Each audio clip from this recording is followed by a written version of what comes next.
Hello, everyone, and welcome back to the Tabletop Tavern. For those of you who don't know me, my name is Jenny. I will be your dungeon master now and forever, literally for the rest of time. Get used to it. I'm here now. I am. It's forever. I'm like Putin. I'm going to allow my beautiful players, who are nothing like any kind of Russian leadership, past or present, to introduce themselves. Beginning with the fabulous, really body and kind of Black Widow vibes, since we're going with the whole Russian thing, Victoria Shaz. Hi everyone, I'm Victoria and I play Leon the Bell. Hi, I'm Pippin and I play Ariadne and Kailte. And I'm Doe, or Doe Deer, and I play Chris Littlefoot.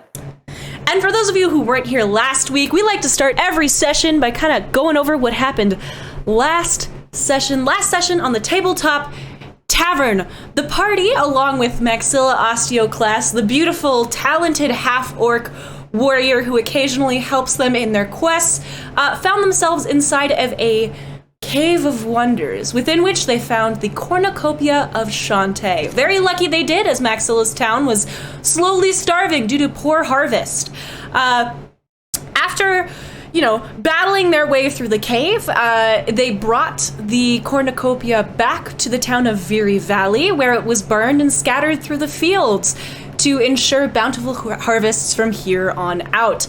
The party spent the night at the Osteoclast ranch house and got a nice long rest in. If y'all haven't noted that on your character sheets, please do. The next morning, you all awaken in the Osteoclast ranch house. The Osteoclast family themselves rose much earlier than you as farmers, as the change in the fields is already visible. There is soil to till, and crops that were dead yesterday are now just looking a little thirsty. They need to be watered. Cordea, Maxilla's mom, leaves a simple breakfast on the table, which you eat fairly hastily. You're pretty ready to get out of here, continue with your adventures. Maxilla, already sweaty and covered with dirt from the fields outside, stops in for a quick slice of toast, a quick conversation, and a hasty but grateful goodbye. She assures you all that if you ever need anything, please call on her. And tells you that she really does feel like she owes you not only her life, but the life of her family and every townsperson in Veery Valley. You quickly sort of collect your things, make sure you're not leaving anything behind, and leave the ranch in your dust. Outside of the town center of Veery Valley, you pause to take stock of the voyage ahead of you, facing a proverbial fork in the road. Before this, your path seemed fairly clear. Your goals seemed well-defined, but now, faced with an unhatched plan and the conspiratorial lies and deception of your fellow party members, there are both too many and too few paths ahead of you. So Leon kind of puts her hands together and turns towards Ari and Gris, because I feel like Leon was probably leading the way, and goes, all right, so I have an idea. Well, there's somewhere I'd like to go. Isn't there always? Well, yes. I want to go back to the temples. I want to try and... We now know that I didn't consume Shantae. If Shantae spoke to Maxilla and we found the cornucopia, I obviously did not consume Shantae. And I have a theory, and I don't know how right that theory is, but I want to go to the temples. Theory. Well, I mean, okay, so the way I'm thinking of it is, why was I able to cure suddenly lycanthropy? Why, whenever I try to speak to this goddess, do I feel a connection with the moon? I am worried that I may have consumed a moon goddess. You think you consumed Selune. Marius' but I don't god. know. I don't know. Okay, well, I, for one, And Gris kind of looks over at Twig. He's like, need a little bit of a break, and would maybe like to rethink through everything before we make any major decisions. It does take multiple days to get to Alis, so I think that's plenty of thinking time. So why No, go don't ahead. we just keep walking? Why don't we stop at the Wildflower? Why don't you take time to think if there's anything else you might have left out that we should take into consideration? I haven't left anything out. I really, truly do You'll- mean that now. Now? Mhm. Well, I mean, I'm sorry, but you can see how I'm hesitant to believe you. I do. I can appreciate that. And if I knew Zone of Truth, I'd cast it on myself to prove it to you. But Can you do that? That seems like a conflict of interest. no, you definitely can. You can absolutely cast the cone on yourself. Is it a good strategy? Probably not. But you can if you know the spell. I talked to Bertram about it once. I was quite shocked when I first learned that the spell existed, first of all, because that's interesting, that you can compel people to tell the truth, but also that you can cast it, but I don't know it. Imagine being the sort of person that needs to catch Zone of Truth for people to believe you, though. I'm just saying, I have told you all everything at this point. Okay, well, I would love to go to the Wildflower and see what Lily's done with that house back behind Is there. the Wildflower on the I way to turned- Alis from here? And Leon looks to Ari. I look between Gris and Leon. And first I look at Gris and I just go, besides, you haven't seen our house yet, which I know you've been waiting to. I want to see it. Leon, and I look back at Leon just quizzically, and Leon, have you ever stopped to take a look at our map? Just once. I mean, not Just a really. single Alis is solitary kind of glance. the center point. I just kind of everything. All roads lead to Alis. You know. That's not. I mean, honestly, the amount of times we have passed the Wildflower on our adventures and not seen Lily, poor Ariadne's probably ready to cut our heads off in our Well, sleep. no, let's we be honest. always stop at the Wildflower. We do not Oh, always stop at no, Wildflower, no. unfortunately. Which, granted, it's usually life or death. I'll Leon give you is that. confused at this moment. We have Leon spent is more like, time "Did you at pass your the manor." Wildflower and not stop. Well, I mean, yes, that makes sense. The manor can house all of us very easily, and we were So spending a can lot of the time in Alis. Wildflower. It's a literal inn. No, but if we're in Alis, why would we We be don't need at it. the I look at Wildflower? Gris.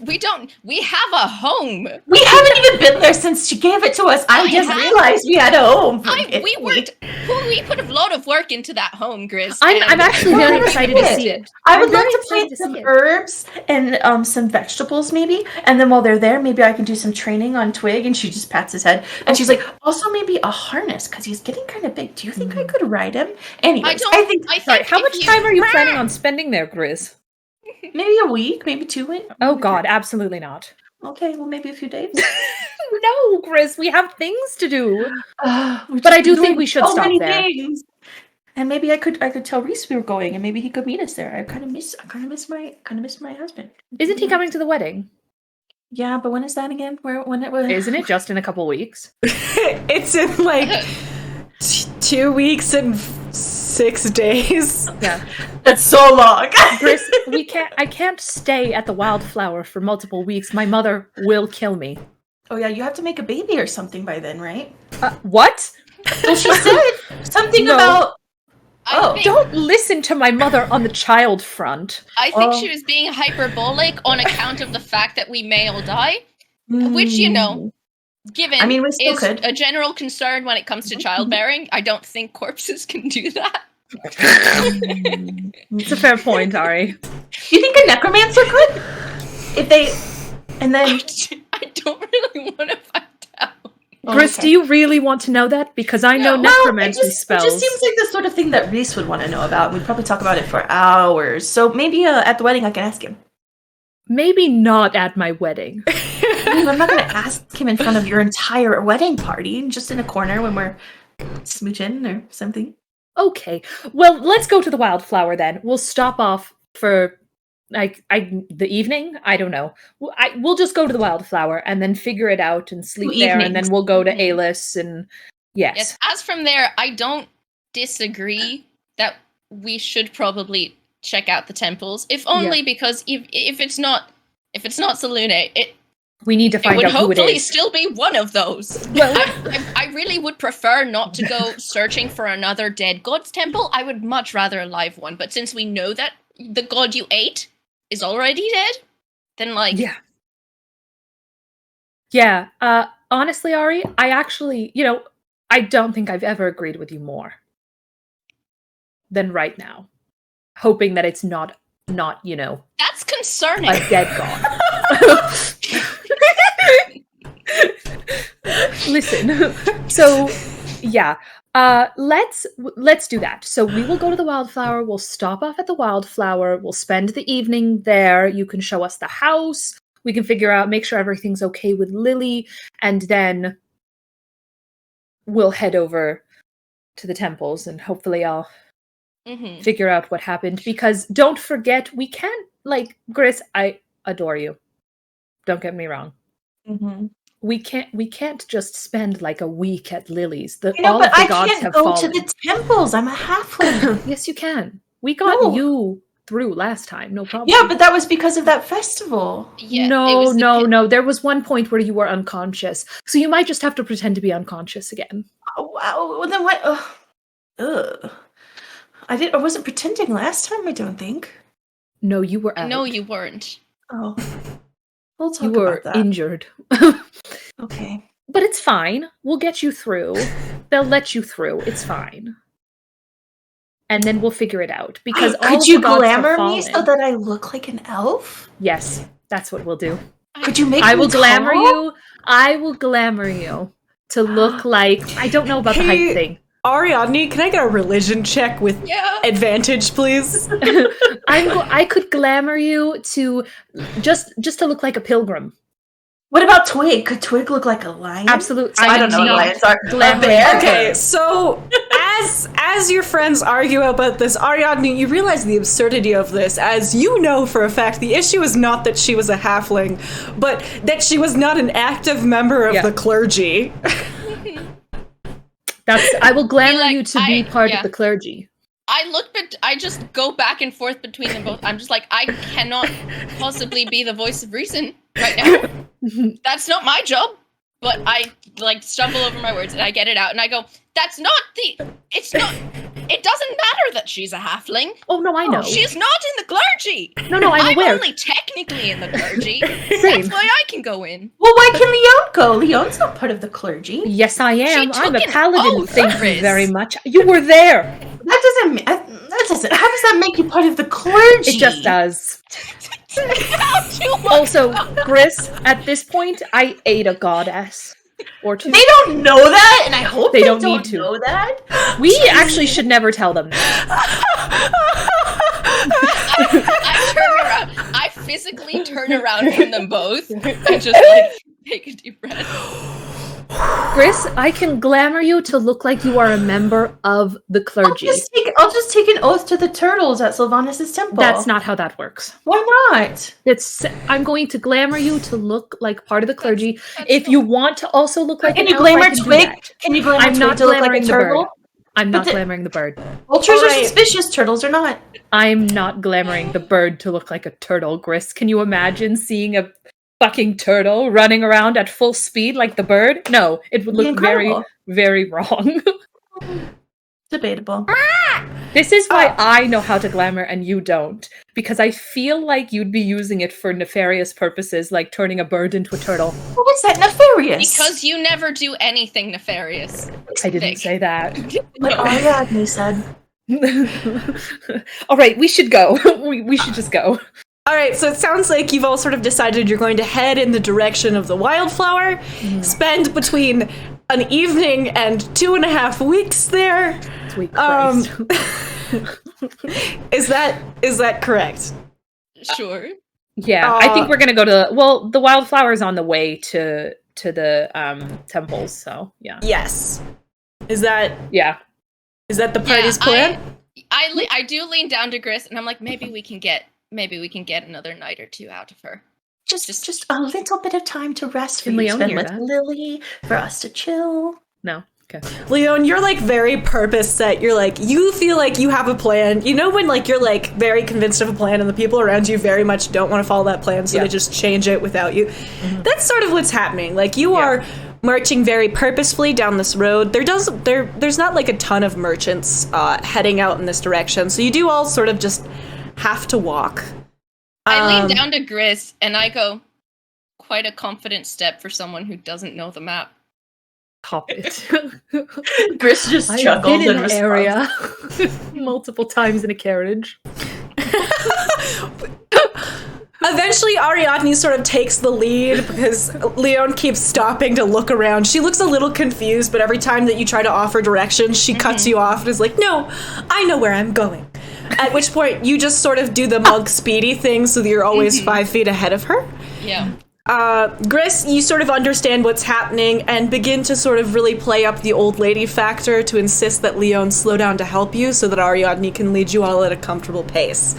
You eventually arrive around sunset. You've been walking all day. You took a brief rest for lunch, ate some rations. There's not a lot left. Gris keeps feeding pretty much everybody's rations to the bird, but the bird was already out.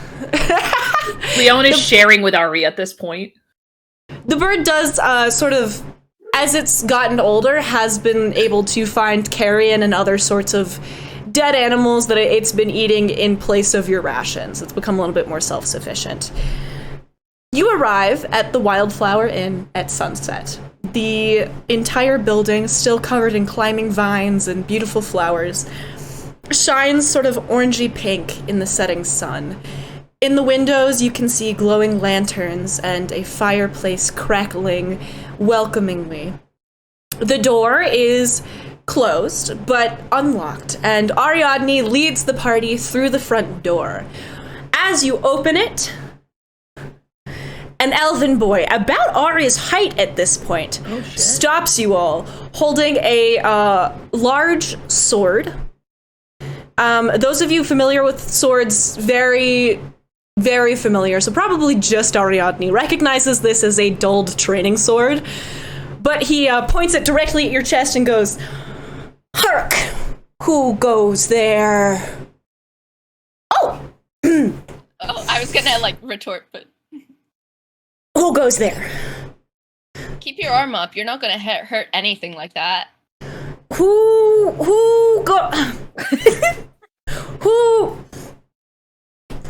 are your friends? You've literally met them us before, and I take my hand and I lower his blade, and I go, I know it's been a minute, but they are the same people. Leona's like, ghosts, come on. Makes Ariadne, you make this very hard. I'm trying to seem tough. You told me to defend Lily while you were gone, and I'm trying so hard, and then you come in here and you undermine me. You're so brave. I think you're doing a great job. I was scared. Yeah.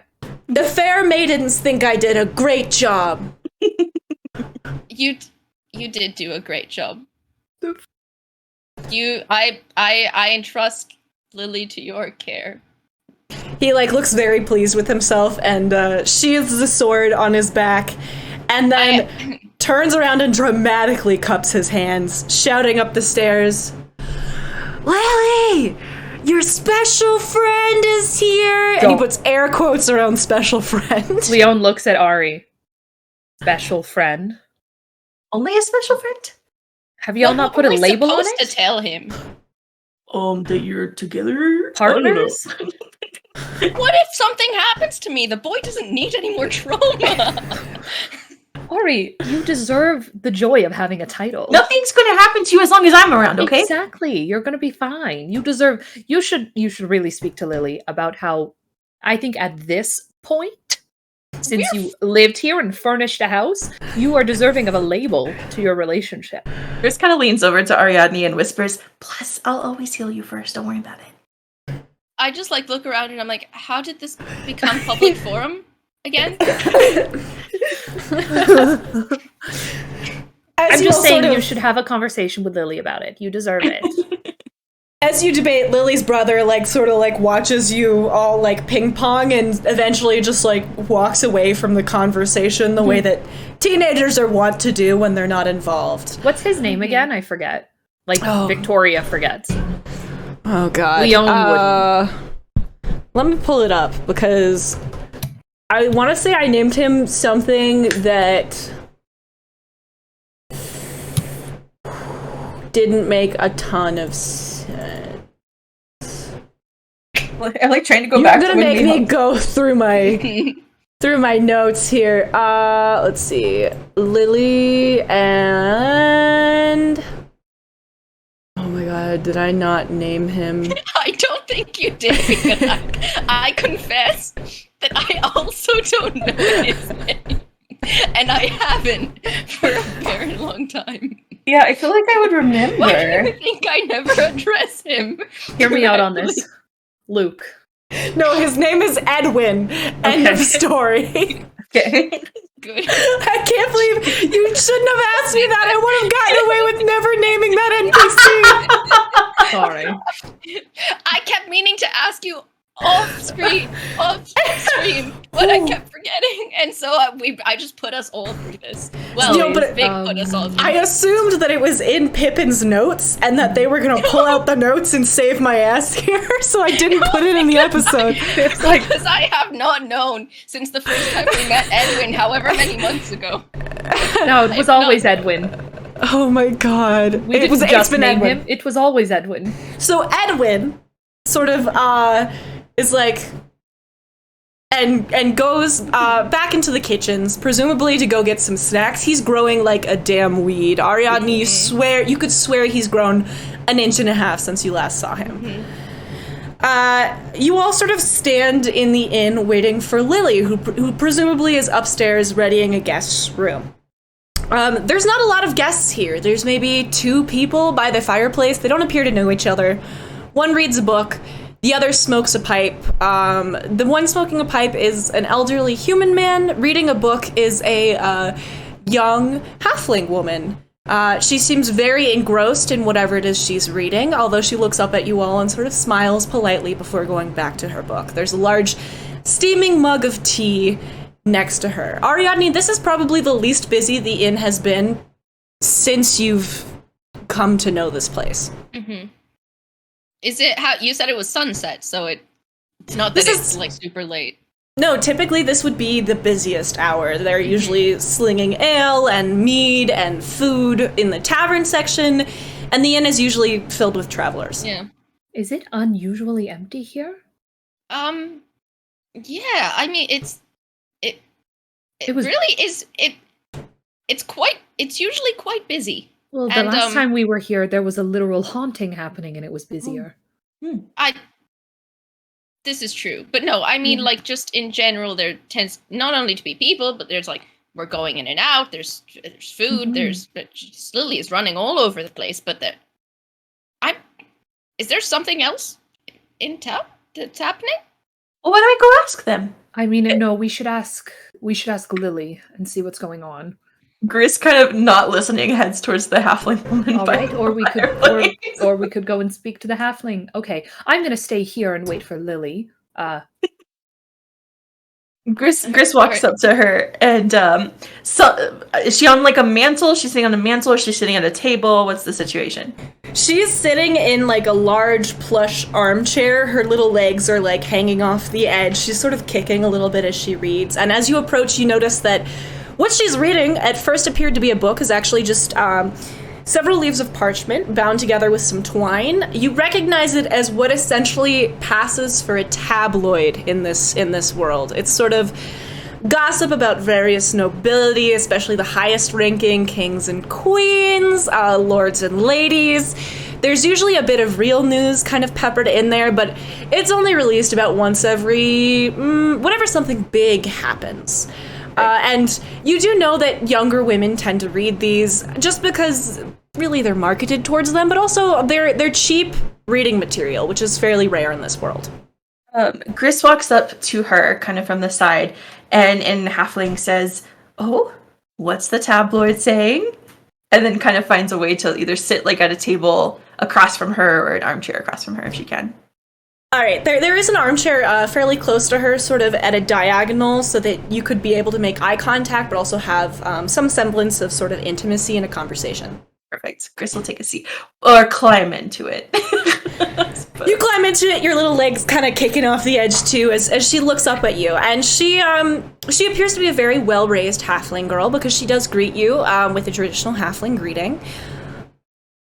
Oh, hello, grandmother. Well, there's not much, really. A few engagements. The king is sick, but I mean, he's old, so, you know, whatever. His wife left him. That's new. That's exciting, but also a little boring. And then there's something about the war, but of course you know about the war, right? Remind me again? Sorry, my head is so fuzzy. It's been a long journey here. How do you not know about the Halfling Holy War? It was declared like 3 days ago. I've been gone. I haven't been home. Tell me everything. Oh, it's not much. It's just that so the Halflings to the south, over in the pastoral areas, they've declared war on the kingdom of Stonesea, because they believe that the goddess of the ocean has forsaken them. Oh. And they think it's like Stonesea's fault or whatever. I think it's pretty silly. I don't think war is really the solution to anything. I'm more interested in the engagements.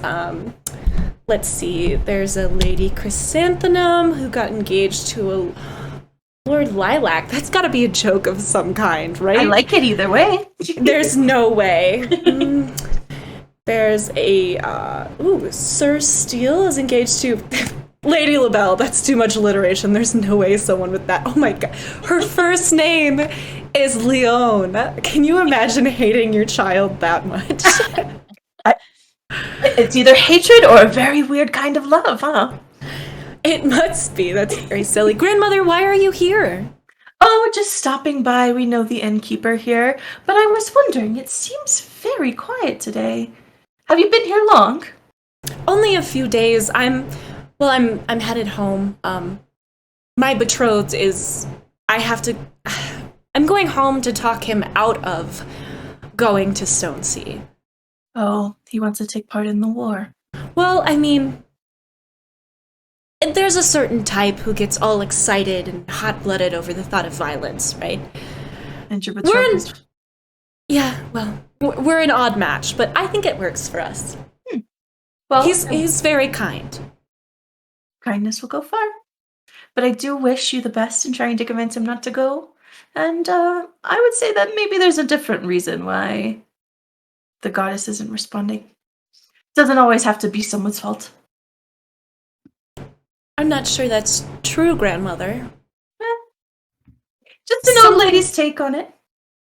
The way I see it, even things that aren't someone's fault to begin with, they can twist to become their fault with the best intentions. Oh, well, yes, absolutely, of course. I think sometimes it's best to just not get involved at all. You know, too many times the hero becomes the villain. Grandmother, I'm so sorry. I'm telling you too much. I only just met you. I appreciate being able to talk to another halfling. I've been on a long traveling journey, and I don't see many of our kind often. Well, you know, 1 mile to everyone else feels like 6 to us, but I think that just makes more world to travel through. Absolutely. Well, I wish you the best, and enjoy your evening. Thank you, grandmother. Safe travels.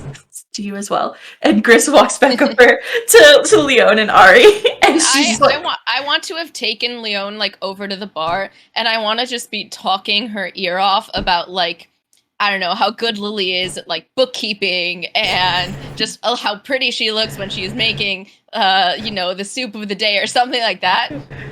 Just not. Leon is listening enraptured because this is the most Ari has ever spoken in one stretch of time. Mm-hmm. Leon is like, and it's mostly because I'm like, the less Leon can talk, the less she can interfere. you right. Gris kind of like sidles up behind them, and obviously, I don't think she can reach up to the bar at this point. She's like, so the tabloids say a Sir Steele and a Lady LaBelle are to be wed. Oh God. She's reading the tabloids. Oh, of course! Young halfling women adore the tabloids. Yeah, let me tell you. Did you The not tabloids. expect? Listen, the tabloids are good and fun to read when there's not the potential that every movement you make is in them. You threw I a got- party to let everyone know Right, you were yeah. getting engaged. But that I doesn't feel mean, like that like- kind of puts it in public domain. But the tabloids can be very nefarious sometimes, I'm telling you. Of course. There was one time that my friend just got a little too drunk at a party, may or may not have taken her dress off in the courtyard on the way home, and the tabloids wrote all about it. Well, My they also It wasn't me. It was Thaddeus's girlfriend. I've decided. Amelia? Fiance Amelia. That was her name. Amelia drunk. Gris is like, oh well, apparently the king is sick, What? and the queen has left him. What? That's what she said. I didn't ask more about it because it just seemed odd, anyways. I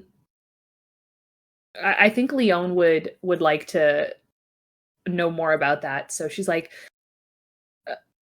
do you think she'd be willing to lend me that page? Well, she seems kind enough. She's just traveling, about to go head to her betrothed. Yeah, I bet she would. Okay. And Leon walks over and just really quickly goes, "Hi, my friend. You were just talking to her. She was saying that you had the tabloids, and I haven't read this edition yet. Do you mind if I just take a quick look?" Look at that. I don't understand the guard. Fuck. Leon turns to Gris and casts a message and is like, "She doesn't speak common." Oh, I'm sorry. I was talking to you in halfling. I'll come over. Thank you.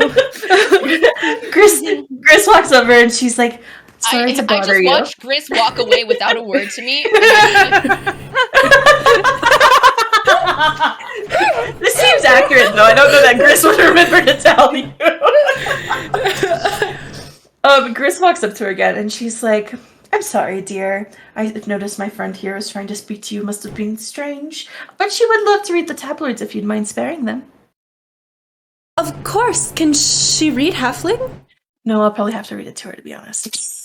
But don't tell her. Just, Of course, grandmother. Anything you need. Do you want the whole thing? I've just finished. Oh, are you sure? Let me pay you for it. And Gris reaches into her bag and instead of coin pulls out some herbs. Don't fucking kill me. The girl beams as you pull out herbs, and she's like, oh, of course, I can make change. And Gris Stop is like, it. no need. She's like, here for and she pulls a bundle out and she's like, for a good night's rest. She pulls out another one for your betrothed's need for adventure. Leon Maybe looks it'll at Ari. calm him down a little bit. And then Can I finally, hear them from over here? No, and this is, do you speak halfling? I can understand it. Yeah. I mean, I have if tongue you of sun want and sun and to, moon. it's not a particularly quiet conversation. So if Leon isn't talking over near you or anything, like you can hear this. Yeah. Yeah. No, I just meant like, do I know why Leon is looking at me? That's all. Yes. Yeah. and then But Leon doesn't. Leon's just seeing an abundance of herbs coming out of like a fucking pocket and a girl being excited and she's like, what? I look at her and it takes me a second to click to just be like, why would she possibly be confused? And then I just pull out like a coin back and jingle and I'm like, As you pull out these herbs, the girl is also pulling out like a small sachet from her own bag, and she's like, okay, I'm not sure what the exchange rate here is. No, but please. No, grandmother, I cannot cut you short on this. I have all right, so you gave me for sleep. This is for awake. Ooh, lovely. And Gris inhales deeply and then shoves it into her satchel. oh no. And this is for energy.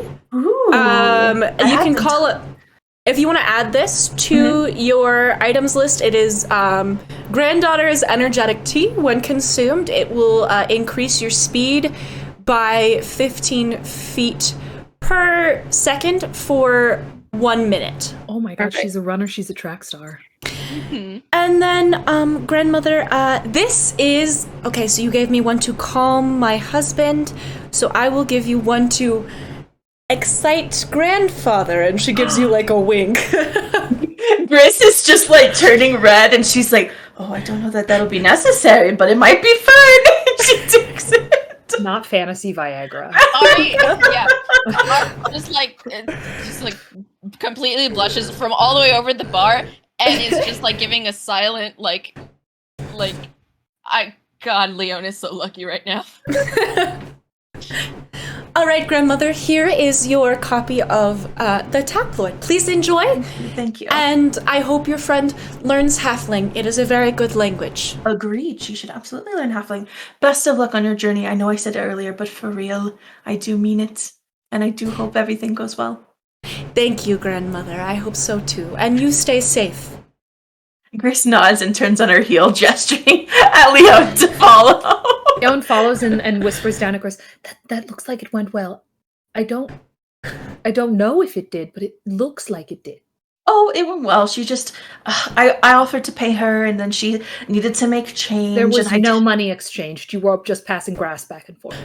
Well, I'm Did not you- the only halfling that really enjoys herbs, okay? Clearly. Okay. I Well, just look at Leon and I'm like, what did you think I meant? I didn't know. You were jingle, and I was surprised because honestly, like, why do you have to have coins here? You pretty much live here. So I was a bit confused on that front, and then I was really confused about the Because halfling- much to my dismay, you pull me out of here quite often. Sorry. I appreciate it though. I really do.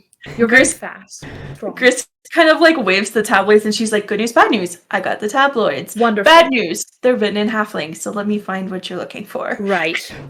So Grace kind of flips through. Sorry, go I ahead. mean, like, first, like, You want to know about the what does the engagements? engagement thing say? Yes. And she pulls over to the engagements and looks into it and starts to read. All right, it seems to be a fairly simple engagement announcement. It says, Sir Marius of House Steele and Lady Leon Lebel happily announced their betrothal at a large party for all of Aelis's wealthy elite. This betrothal comes with the king's blessing and her mother's very exuberant excitement. Period. There's also an illustration That's what I attached was with worried about. with a caption beneath it that reads the Lady Leon Lebel and Sir Marius Steele. They've drawn Marius to be like even more muscly than he is in real life. And it's actually a fairly good likeness of him. Leon, the face is correct. However, they have over-exaggerated her proportions to the point where it's almost a caricature of her, where she has just like the largest ass they could have possibly drawn, the tiniest waist, and then the largest breasts. It looks like some kind of terrible warped cartoon character. That seems a bit extra, don't we think? That I seems mean- a bit much. Like, I know I've got a lot of that going on, but I maybe mean, not they did that it to much. Marius too. I don't think he's this bulky, especially after the sickness. But yeah, it's a bit much.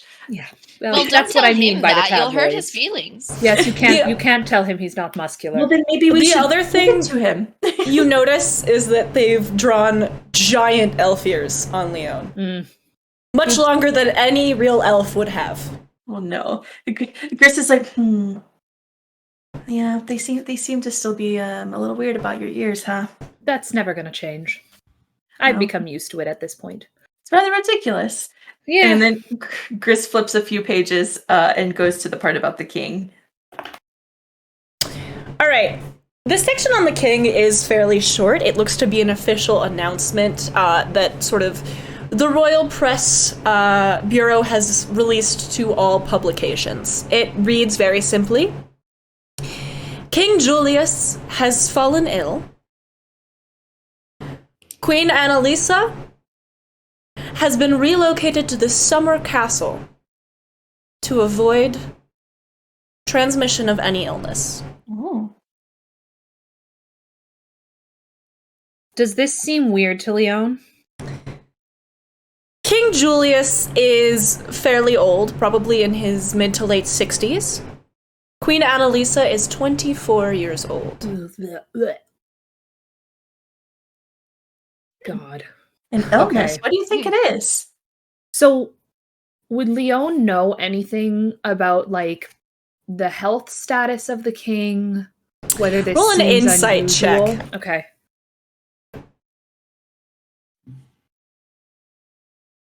That is a... What's my insight? 21. All right, Leon, this is what you know. The king has incredible vitality. He has hired the best sorcerers, clerics, druids, whoever, to keep him in the absolute best shape imaginable. He has 3 poison tasters test every single one of his foods. He sleeps in a room that is well ventilated with large windows because he believes airflow prevents the transmission of disease. He is notably cleanly, hygienic, and his wife is encouraged to follow similar practices. His wife, though, you know a good deal about. She is from a very high-ranking noble family, even more well-off than the Labelles. You have seen her at maybe a couple of events when she was a younger woman. She is his 4th wife. He, being a weird old king, does prefer the company of younger women. She prefers the company of any young man who passes her path. Okay. While she was reading that, she does kind of mutter towards the end, and she's like, "Also, I heard there's a halfling holy war going on." Oh, what, Chris? Yeah, I'm sorry. Rewind. Let's bring it back. Well, it doesn't involve Sylvanas, luckily, but it sounds like the halflings from the south are headed over to Stone Sea because they believe that Stone Sea has something to do with the goddess not speaking to them. And So the gods going they've quiet are taken having up worse arms effect. against the whole of Stone Sea? Well, sounds like. I mean, I didn't get a lot of details, but it sounds like, the young granddaughter over there is When did this happen? apparently 3 days ago. Well, that would make sense. We don't know about it then. We knew this. We had to know something like this was coming. The gods being silent for this long couldn't be for nothing. It's been months, Yeah. right? It's just interesting how it seems to be trickling in such a weird way. Things like first- this are going to keep escalating, though. I know. Which means I guess we can't stay for 2 weeks after all. But I know, it breaks your heart, Chris. As you all discuss this, Ariadne, somebody touches you lightly on the shoulder. Ari, you're back! I turn to face the voice and just immediately throw my arms around her. Lily gives you a giant hug and kisses you just like repeatedly all over the face and is like, I was so worried you hadn't written. It's been a long couple of days. It's been a whirlwind. It's been a long couple of. It's just been a long, just a capital L long. But I am sorry that I haven't written. I don't know that I would have known what to say, but I did make sure we came and stopped here to see you. She pulls back. She doesn't really look all that upset. She just more looks worried and sort of surveys you up and down and goes, "You have bruises all over you. Are you all right?"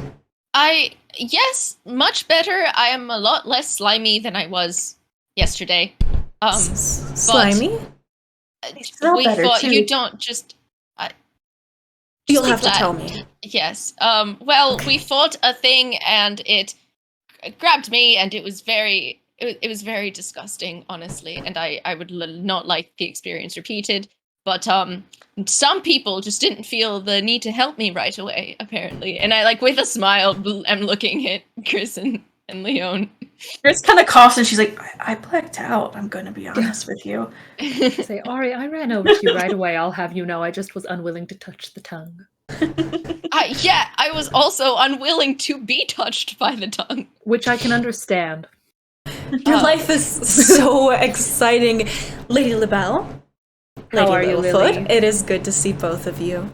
Good to see you, Lily. But I run my hands down her shoulders and squeeze and stuff, and I'm like, but what about you? Where? And I look around. Where is everyone? Well, things have become complicated. I'm sure you've heard about the war between the halflings and Stonesea and Aquara. And then we just found out, honestly. Just kind of Yes. waves the tabloids. So things are more tense than I'd like, and I think that doesn't lead to much travel. And then, well, of course, the halflings to the south, they're also starving, and it's just... What? Well, their crops won't grow. Yeah. Okay. Right. I look at Leona and I'm like, any chance there's a second cornucopia? I don't think so. No, I don't think so either. Well, and then, I mean, I don't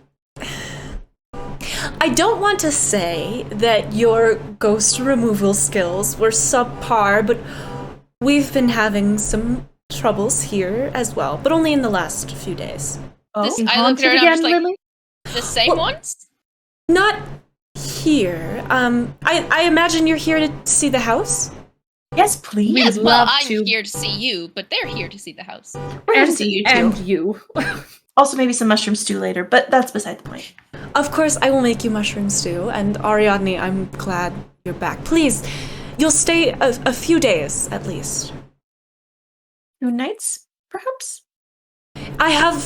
There's so much mail for all of you here. Leon, your mother sends 3 letters a day, I'm and getting married in a few weeks. I'm so sorry. congratulations, Ariadne. You're coming, right? I thought you would. Well, if Ariadne wants to take me as their date, I would think they would Yes. want their girlfriend to come with them. I do. It was Leon kind looks of at a Chris. give Looks it. back. I like look at her and I just like just run my hand through her and I'm just like, I thought it was a given. We've been fighting and I just it's I know. I'm kidding. I know. I would love to come with you. Yes, I will be there. Is there a dress code? I want to make sure that we both wear something appropriate. We can talk about it. Let me show you the I- house. it's It's formal, look at- but I Ari's just got look at- something yeah. already. I look at Leona and I would just go like, I expect we won't get to choose our own wardrobe. I can just have my person make you a dress if you'd like. Oh, no, I don't want to be a burden. I'm Really a very not, trust me. I'm a should competent say yes. seamstress. I can sew something. Gris whispers you should say yes a couple times, and then she like tugs on her cloak and she's like, he does rather fine work. All right. Yes, I will have something made by him if you allow me to make something for all of you in return. Oh, Certainly. It's been slow here, and frankly, I'm running out of books, and it's nice to keep my mind and hands occupied. you're running out of books. And Gris is like, you should tell me what you're interested in. I could have Reese send some over. I He's love got too many. novels. Novels. Oh, trust me. Oh, He reads those you along should with come all to of- Alis. My mother reads a lot of romance. I'm not sure about. I like adventure. There's probably some of that in a library somewhere. I couldn't tell you where. But My hope is You know. that Ariadne sends me more stories of your battles. They are an excellent writer. I keep Oh. telling them that they should write memoirs someday. Gris raises her eyebrow and looks at them like, so "You does don't Leon. say." A I good just writer go- you are. No, I do my best to be descriptive since Lily cannot be here. They're very talented. Love that for you. Well, maybe Love we that can for catch you. you up this evening over dinner. Yes, absolutely. Let me show you the home. Whatever's been happening is very benign. I'm sure it won't bother you at all. It's just after everything else that happened, I'm a little. I get it. It's things just move around sometimes. I'm not even sure. It's like it could be, it could be Edwin. He's at the age where he goes through things. Lily, you're a very Mhm. perceptive woman. I don't think you're wrong. Okay, well, let me show you the house. Perfect. Ariadne built so much furniture, and it's all so beautiful. And we cleaned, and it's gorgeous. You'll have to see it. Absolutely, lead the way. So she sort of grabs Ariadne's hand and pulls Ariadne through the kitchen, through the back door, and you all follow the two of them. Edwin peeks his head out from behind like a large barrel in the kitchen, and you can see just like a large chunk of cheese sort of halfway hanging out of his mouth, and he like sort of retreats back behind. I give him like a half salute, just like... He gives you one too, and then uses the same hand to shove the rest of the cheese back into his mouth. Love this kid. Much respect. You traipse through the garden area. The goats you can hear sort of snoozing in their little hutch. The chickens cluck at you as you pass by, and you arrive at the old house. The last time you were here, it was incredibly dilapidated, but someone has taken the time to repair the roof and the walls. The windows sparkle welcomingly at you. Someone has very obviously kept up with it, even after Ariadne's left. The path to the house itself is now lined with smooth river stones, so it is easy to find your way, even in dim light. The door seems to have been replaced. It looks very new. There is a shiny new doorknob on the front and a nice knocker, as well as a small sign adjacent to the door. What does the sign say? I was going to say, Vic. Oh, sorry.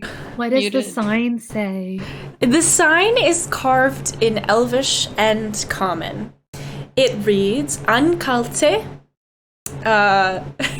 Littlefoot, and Labelle. Gris like is in a tizzy, and she just like runs up to Lily and to Ari and like tries to scoop them both into a hug, but is mostly just like grabbing their legs and pushing them together. and she's like, "It's perfect. I haven't even seen the inside, but it's perfect. You know, I've never had like a house. I've had a cottage, but not a house." It truly does look incredible. Well, all of the repairs were Ariadne. I can't. Woodworker's tools, and I'm sure I would cut off a finger. I understand completely. You gave the home to us. You let us use it. I just look at her and I just like coo, and I'm just like, I've tried to teach you, but. And I think you're very handsome when you do it, so I would rather just watch. Lily, we have a lot more in common, I think. I'm flattered, Miss Labelle. I'm not sure I would say the same, but there is something to be said for watching someone just be attractive while they do so. Anyways, I'm sharing too much. I'm so sorry. It's been so long. Usually I have to talk to customers all day, and we've had 2 in the last week. So, all right. Come on in. And she holds open the door for all of you. Leon goes in. Gris follows, kind of shuffling Twig through the door, like, come on! Because I imagine he's, like, kind of running around the yard a little bit. I kneel down to, like, Twig's height, and I just look at him and I go, please do not scratch the floorboards.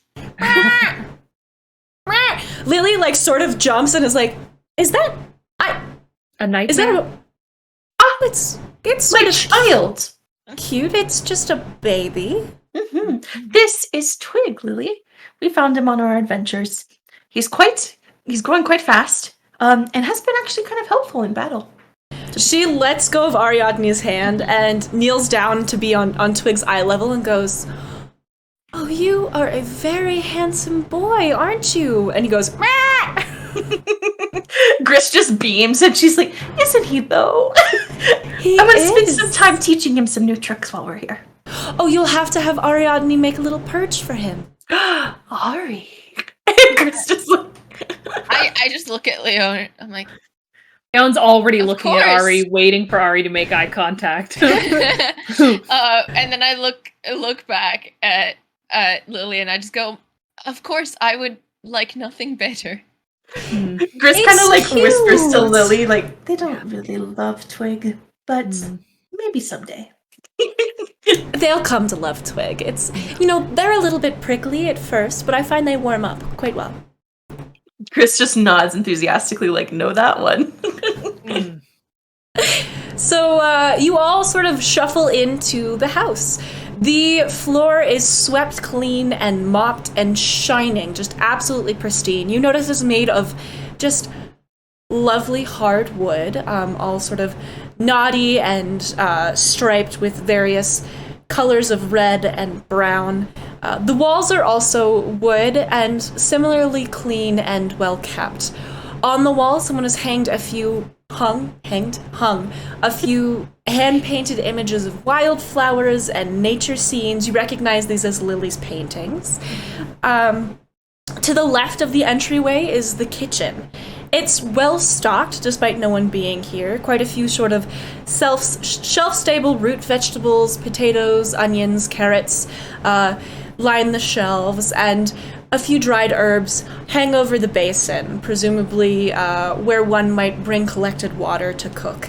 There is a stove, over the top of which is carved a simple chimney to let out the fumes, and a dining table in the room. It's round and simple, but very well crafted. Someone has gone through and even lacquered the surface so that it's water resistant, and made a matching set of 4 chairs. In the center is a vase in which someone has placed fresh cut flowers. As you all sort of notice this, Lily blushes a little bit and she's like, well, I just sort of hoped you were coming home soon, so I made sure to, keep fresh flowers in it for you. Bless her.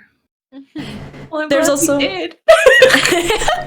There's a few plates on the shelves that you can see as along with cooking utensils and whatnot. To your right is what appears to be a living area and study. There's quite a few bookshelves on the walls where you see maybe 100 books. It looks like Lily has started to store all of the books she's already read on these shelves. There's also a desk, hand-carved, very intricate, beautiful. It looks like whoever made the furniture spent the most time on this desk. There's an inkwell and a fresh quill there, as well as 2 carefully hand-transcribed what appear to be notes on fresh parchment. There's also a set of stairs leading upstairs. Ari, did you make all of this? Yeah? The desk is beautiful. You're very talented. What on earth? What? I had to do a lot of extra hours after some less than stellar behavior on my part at the temple. Grace lets out like a pretty hearty laugh, and she's like, honestly, you and Reese really need to spend some time together. I think between the 2 of you could probably build a whole house, truthfully. I mean, Ari pretty much did. There were literal holes in this ceiling. Yeah, I do recall. And Grace just looks up. Yeah. I did think we should just make them skylights, but then that was overruled. Well, Lily, good choice. it seemed a little impractical to have skylights to the 2nd floor. Yeah, exactly. Are you saying you don't want to look at me when we're in different rooms? I absolutely how hard would it be to turn them into skylights now?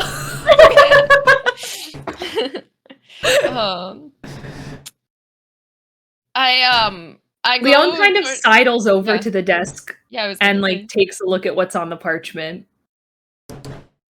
So there are 2 sheets of parchment here. They are transcribed in Elvish. Mm-hmm.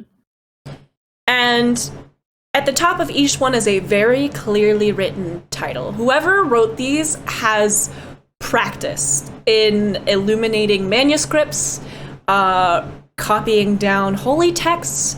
It is in a handwriting you are unfamiliar with Ari practicing, but presumably that they are capable of as a monk. Mm-hmm.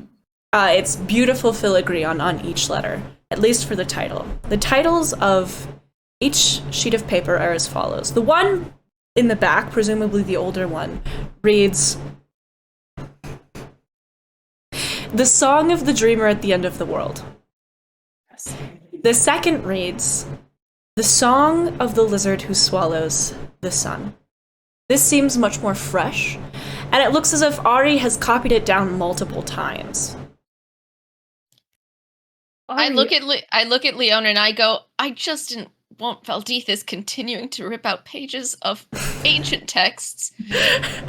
You know, that's a really good point. Every time I have know. parchment, I have ink, Leon. Listen, it's Valdethis. Do you really? I don't listen. He's a very smart, intelligent man, and everything he does is calculated. And I know for a fact that there are things he's not telling us. So if he's ripping pages out of books, there's a reason for it. I think. I hope. Chris kind of shuffles closer to the desk to like peek up at the parchment, and she's like, Ariadne, you can also write this beautifully? What else are you hiding? I'm starting to get Leon vibes from you. Leon vibes? Deeply offensive. Oh my god. Well, Leon's been hiding things from us, but anyways, that's beside the point. I wanted to. How about I go prepare some mushroom stew? Fantastic idea. And I'll bring it back here when it's done, and we can all eat. And until then, you can explore the house, get settled.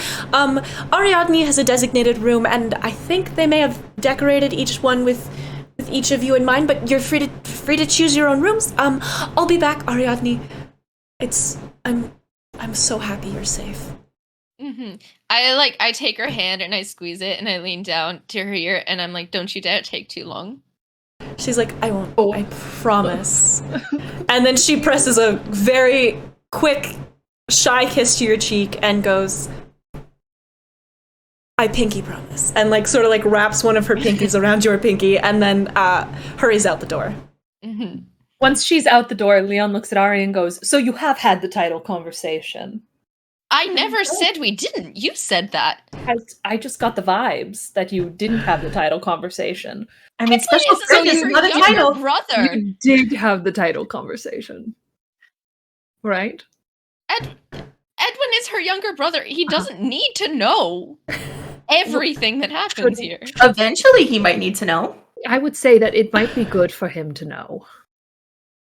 Anyway, maybe so, but that is not my conversation to have with him, Leon. You know what? Good point. Lily can have that conversation with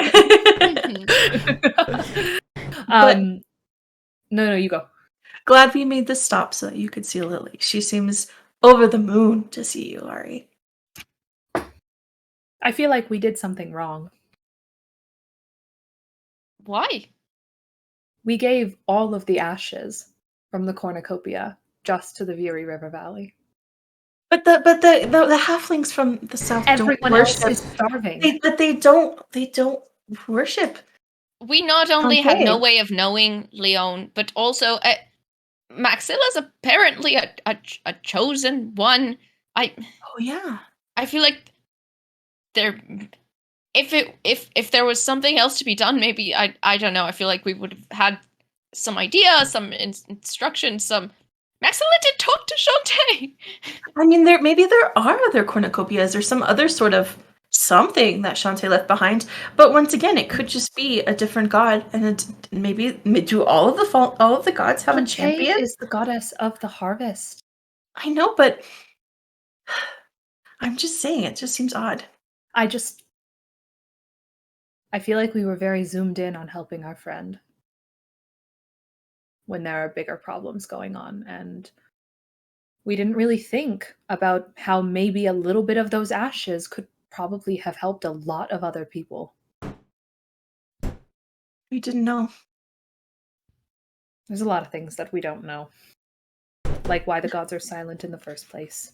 Yeah, that's true. And things are escalating. And I knew that this would happen. And I wouldn't have gone. Like, Grandmama got sick, and then Marius got sick, and we would have been able to focus in on this a lot more. Well, maybe this is a good point for us to stop and really think about... I mean, I think it's the opposite. I don't think we should stop. We can't stop now. I'm not saying stop for a long time. I'm saying stop for a night or two and figure out what our next steps are. We've been rushing into things left and right. We haven't really thought of repercussions. The whole world is like falling apart right now, Gris. Well, and it does. It's kind of a cyclical thing.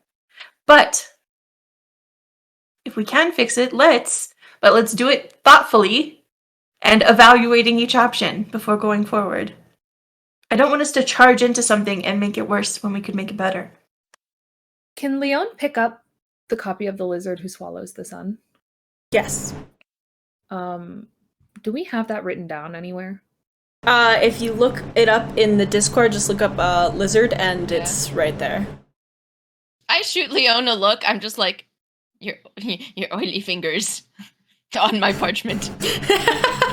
Leon's fingers are not oily, for the record.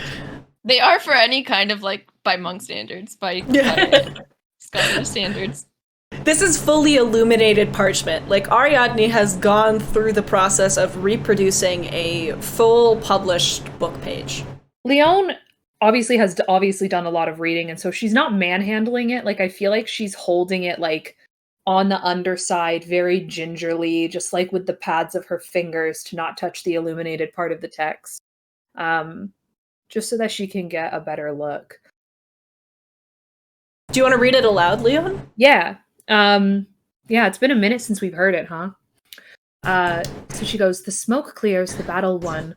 A false ending, story not yet done. The Prince of Darkness won't ask twice. Victory cannot be bought, and magic comes with a price." And she kind of swallows after saying that. "She who fell once more ascends, a fractured promise to make amends. The sky turns dark, the shadows grow. Betrayal reaps what it did sow. A child's destiny unfurled, no heroes left to save the world." I mean, someone's going to ascend. But they haven't yet. I look at Leona and I just go, I may be wrong. I kind of took it to mean you. I thought it was you too, I'm not gonna lie. Considering it was Tafine who fell, right? Well, But Tafine didn't really fall. I haven't fallen. Well, but Tafine... It says part of your "She who soul apparently fell- has. She who fell once more ascends." I don't know how much of me I am anymore, and how much of these goddesses I am. And so you might be right. Or we might be having to find a goddess that will ascend to have the rest of it. But things get really bad afterwards. Betrayal is obviously my father, so we know that he's a part of this. of course. Unfortunately, yes. But I like go over to her and I just look, more than that, can you stop and think for a second? Having read this again, why we're so concerned with all of the decisions you're taking, with all of the magic you're practicing, without thinking what it might cost? I think you're thinking that I don't think about the things that I do before I do them, and sure, the Tafine thing was a little not thought out. I'll admit that. I'll be the first to admit that, actually. But the second one I thought about for a long time. And I would do anything to save Marius again. And so I would take that from Hetrasil again and again and again if it means that I could save the man I love. I've thought about these things. Then why not share I will them? likely face the consequences for it. I don't want any of you to suffer for the things that I do. Well, but You don't get to decide that. Especially if we don't know what we're walking into. We're trying to support you, Leon, and we Oh, can't I support know. if we don't know everything. But you do. You do. Do we? Yes. I'm truly asking, do we? Yes, I'm telling you. Okay. Well, it has to be Tafine. I know you were talking about potentially thinking that you might be Marius's god as well, Selune. I ate another one. But Selune hasn't fallen. Tafine has. Selune has fallen. Selune has fallen. That's why Marius lost control of his lycanthropy, remember? Well, the list is just growing longer and longer. Every god fell. Well, but They've do we all know fallen. that because we thought Shantae fell? You thought you ate Shantae? Yeah, Shantae And she's didn't not fall. dead and the crops are still failing. That doesn't mean she didn't fall. Something has happened. The gods have fallen, and whether somebody kicked them or whether they fell of their own accord, there's been a second fall. And should we roll? Ariadne. Mhm. Religion check. Gris. Religion check. 14 plus 5, 19. Oh, let's go. Go off. 5 plus 2, 7. Chris, oh no I'm shit. glad you Good rolled a news! 19. It was a DC 3. Oh, Jenny's like, I want you to have this information. Oh no, I rolled a D20. Okay. We're gonna go with Ariadne. Ariadne, as you're sort of putting this together and trying to determine who has fallen and who has not fallen, you recall a lecture that you were forced to attend due to less than stellar behavior in Temple. It was about wars between the gods, particularly the elven gods and the orcish god Grumsh. During the wars between the gods, one of the elvish gods poked out Grumsh's eye, leaving him a cyclops. You found this part of the story kind of gross, but you do remember that during the course of this war, both the elves and the orcs were unable to contact their gods when they were engaged in combat. That's all. Okay. Cool. Then I look at that and I go, you sound really certain that there's been a fall. And maybe there has been, maybe there hasn't. Okay. All we know is that something is happening. And Well, what all do you I think can is tell happening? you is that the last time this happened, that when this happens, that when the gods fight, we don't hear from them. You think the gods are fighting? I mean, that's kind of what happened. Like, when I like kind of relay, I don't want to like miss it because I was writing it down, but I kind of relay Jenny's information. And I go like, when, when Grumsh lost his eye, which was gross, first of all. It's like when they were when they were fighting and when they were engaged in this combat, in this battle, everyone like down on the ground, they didn't hear for a very long time anything. It's like it's as though we can only get them back when the dust settles, which is useless to us right now. So, who would the gods be at war with? Each other? My father? Oh, I certainly hope not. I mean, listen, it's a little bit too coincidental that he got the crown back and then the gods went silent. He managed to come back to our world, our plane from the dream world, and then all of the gods go silent. It just seems like a little bit too much of a coincidence. He's and then he keeps showing up. Is he not busy enough? Well, And he's I the don't Prince know of what he wants Darkness, from me right? yet. In this song, he's the Prince of Darkness, right? Or no? He has a Yes. crown. Princes have crowns. Yes. I mean, that's the safe assumption to make. And Well, if we do go with that, then at the very least, it's not going to be easy for him, right? If this is saying he can't just buy his way to victory or buy his way to the throne, basically. hopefully he doesn't have victory at all. I think Well, we need I'm to stop him. I'm still worried about magic comes with a price because you've also come into some magic, Leon. And what price are you going to pay for it? I don't know yet. As you all sort of pondered this question, a silence falls over the room for a few moments. Darkness has fallen outside, and there is a swift knock at the door, and then the door opens. Lily is there, and she's like balancing 4 bowls of soup. She's got one in each hand, and then another one in each crook of her elbow, and she's like, can I... I zoom over. I see her and just zoom over and take the ones from her elbows, and I'm just like... Thank you. It's no small miracle I didn't spill these. It's so dark outside tonight.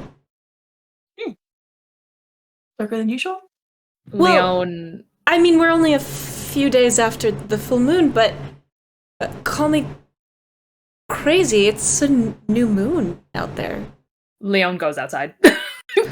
Yeah. Leon is outside. Leon is outside. We're gonna put the plates down and then follow Leon. Yes. I'm going out there with soup. Leon looks at the moon. What does she perceive? Oh, there's no moon. None? There's no moon. Are there stars? There is stars where the moon is supposed to be. It's not just a new moon. There's nothing there. Leon,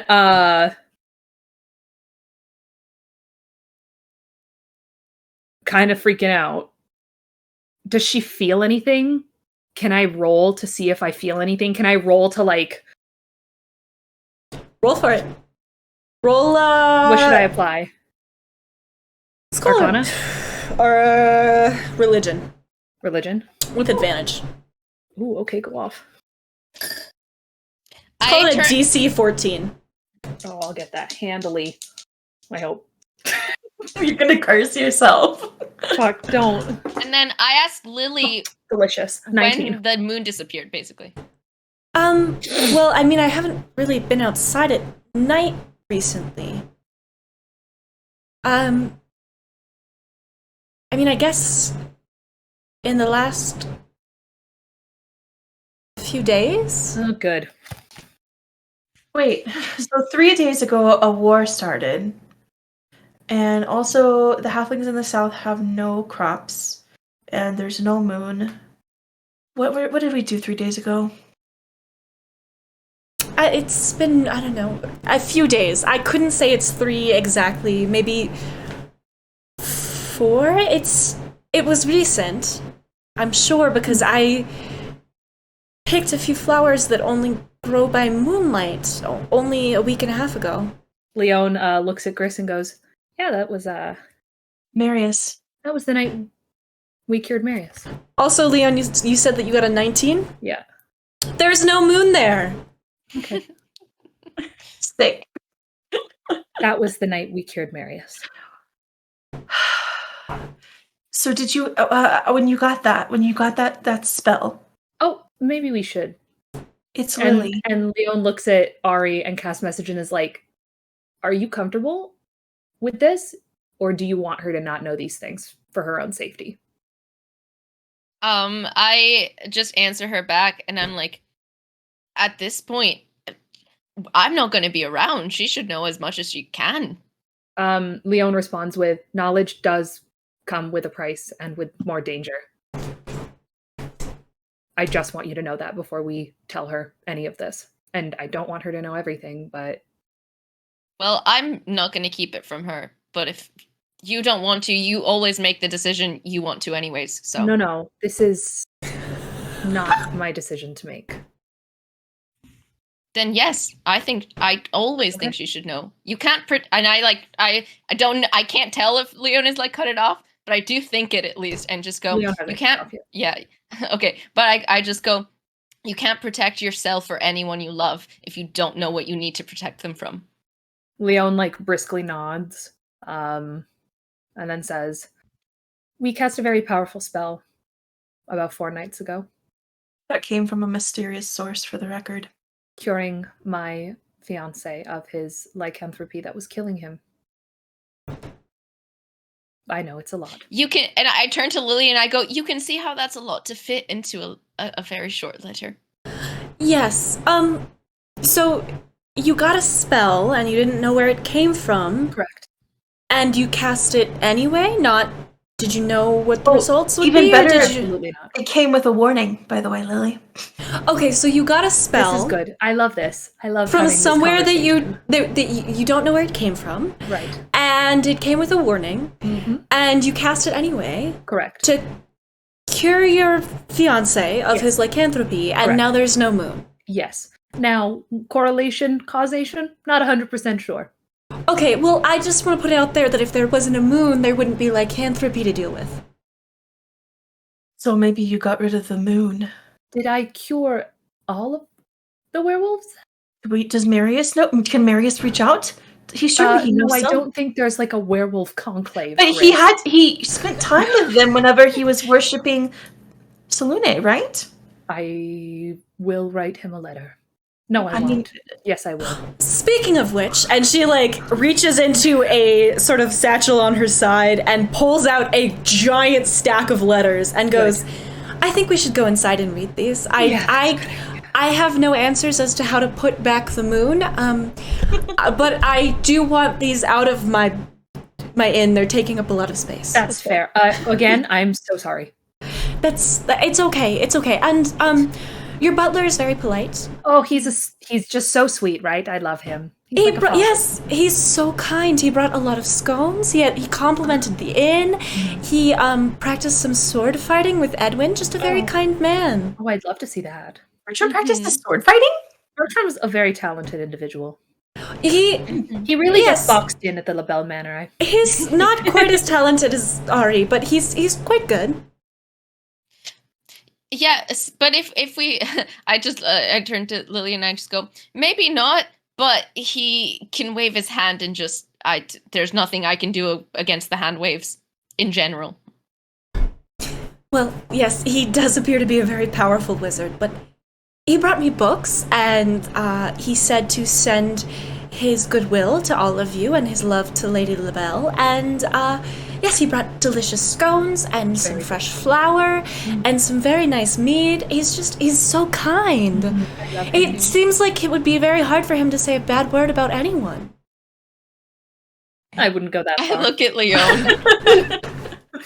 I wouldn't quite go that far. Oh, well, he's kind to me nonetheless. That's all that matters. Mm-hmm. I think as long as I'm you're glad not to a hear thief, you're good with Bertram. Oh, I despise thieves. Mm-hmm. So does Bertram. That's why you two get along. Yes. Yes, thieves lose their hands around these parts. All right. I do want to turn to Leon and just go, perhaps with your many resources, we could talk to Bee about setting up a proper post office around here. Yeah. I mean, apparently B is the mail system now. So That's why I'm saying we could probably make that happen. Yeah. Who's B? Bee Buffkin. She's writes the reviews and sends letters and is apparently the post person now. She's a tiefling? She's the Yes. tiefling who sends the nude portraits. She carved a Yes. That one, yeah. into my wall. Yes. She was interesting, very flirty. She she took over the entire postal service. She is the postal service now. Oh, Yeah, good for her, right? that is good for her. Yeah. Yes, very girl boss. She also kind of owns and takes does all the trade or something in Akora. She does a lot. She's very girl boss for sure. Well, Powerful. I hope she's all right with the war and everything. Oh my god. We should write her a letter. Well, didn't I asked Bertram to write her a letter before we left. Are there any invited her to the wedding? I haven't gone through the mail. There's so much mail here. Leon walks in and sits at the table and is like, "We can." Let's do it. Yeah. All right. I'm gonna have to do quite a few voices here. Okay. Oh, I'm so ready for it. I'm just writing mail time in my notes.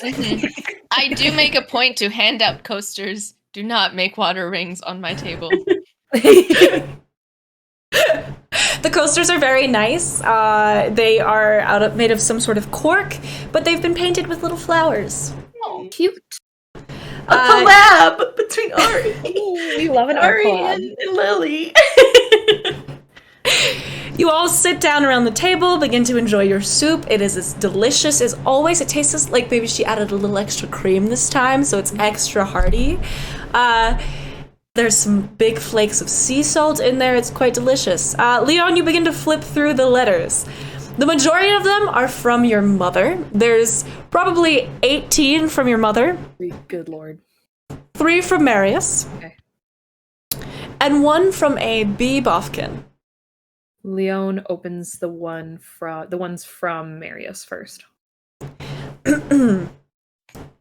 They all read to some effect essentially the same. Dear Leon, I hope you're safe.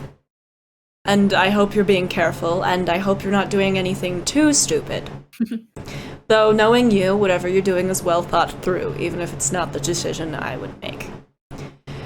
Your mother, speaking of decisions, bothers me incessantly with wedding questions. I fear you left the wrong person in charge. I have nearly no opinion about any of these. I did talk her out of inviting literally the entire population of Aelis. She's decided on a date. It's very soon. I hope you're all right with that because I was not about to argue that point with her. She asked me a bunch of questions about flowers, and I told her red. I hope you approve of that decision. It's what I thought you would have selected. When it came to food, I told her I enjoy pheasant. I'm not even sure I've had pheasant, but it was the only option I recognized of the list of animals she wanted to prepare. Bertram has been a godsend. Sometimes when she's trying to track me down, I can hear him say, Lady LaBelle, he is sleeping. That man deserves more than whatever it is you pay him. I have decided I am starting to provide him with a salary from my own pockets as well. Please come home soon. I miss you. I love you. Stay safe. Iconic. Marius. I feel like Leon cracks open like the 2 most recent letters from her mom next. Dearest Leon, Oh god. your fiancé is useless. He's handsome, he's nice to look at, there's not much going on upstairs. I asked him what kind of flowers you'd want, he said red. What kind of red? Coronations? Roses? He was so inspecific. It's fine though, I figured it out. Here's the thing, darling. I'm wondering, is 12 tiers enough for a cake? Oh my god. I'm erring on the side of 16, but Bertram assures me that that would be simply too tall. I told him what is the point of having magic powers if he doesn't use them. Next, Raphael has sent some sketches for your dress. I've attached them in the letter. Be sure to be careful with them. He said not to get your greasy fingers all over them. I told him that you don't have greasy fingers. He said that he'd beg to differ. Valdethus wanted me to send something, but he then lost it, so it's going to take a little bit while longer. I'm sure it'll be here the next time that you come around. We've found a very nice jeweler for the rings. Everything's going well here. Be sure to let me know if, you get pregnant and I know that he's not there, but at this point I'd take anyone's baby. Oh my Anyone's. god. I love you very much. Please wear your grandmother's pearls to the ceremony. I think that they'd look lovely on you. And don't be late. If you're not here the day before your wedding, I will assume you've died and I will turn it into a funeral. It would be very awkward if you showed up in a white dress at your own funeral. Much love, your mother. What date is the wedding? The wedding is set for 2 weeks from today. Okay.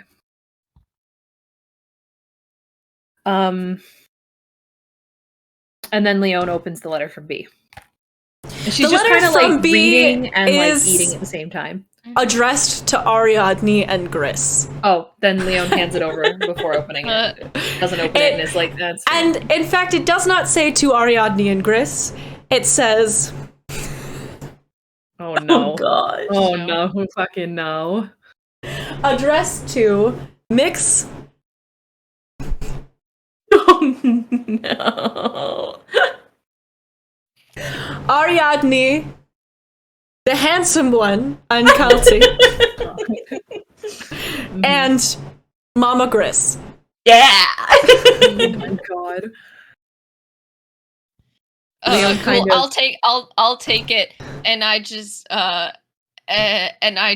I do not encourage any of this. I'll Lily's have you know, giggling, Lily. and she's like, she's right. And I just like read it and start reading it. Chris is like grateful that you're reading it because she's heartily spooning some mushroom stew for herself and slowly sneaking spoonfuls under the table for Twig. Oh. I unfolded and I culled it out to read it, but I am holding like Lily's hand in mine across the table or something. Cause... Dearest Ariadne and Gris. And Leon, presumably, but I'm not addressing this to her home, so I'm not addressing it to her. Fair. I hope this letter finds you well. I hope your pockets are deep and full of gold and everything I'm supposed to say during one of these introductions. Aquera is in hot shit. Okay. Everything here is terrible. Apparently, the halflings declared war on Stone Sea, and we're their greatest ally. Also, Galen broke up with me. I know I mentioned this before, but I'm angry about it. Mm-hmm. He could have given me an explanation at the least, especially since I am so out of his league, but it's fine. I'm sure I will find a handsome merchant who will set me up in style. Not that I need it, but a girl has a hobby, and sometimes you have to pursue what you know. Anyways, I'm looking to get out of Aquera as soon as possible. I received a save the date for Leon's wedding, and though I am disappointed it is not to yours truly, I will be there in my most splendid gown. Tell her to dress to the nines, or else I will upstage her at her own wedding. I'm sure she'll do great.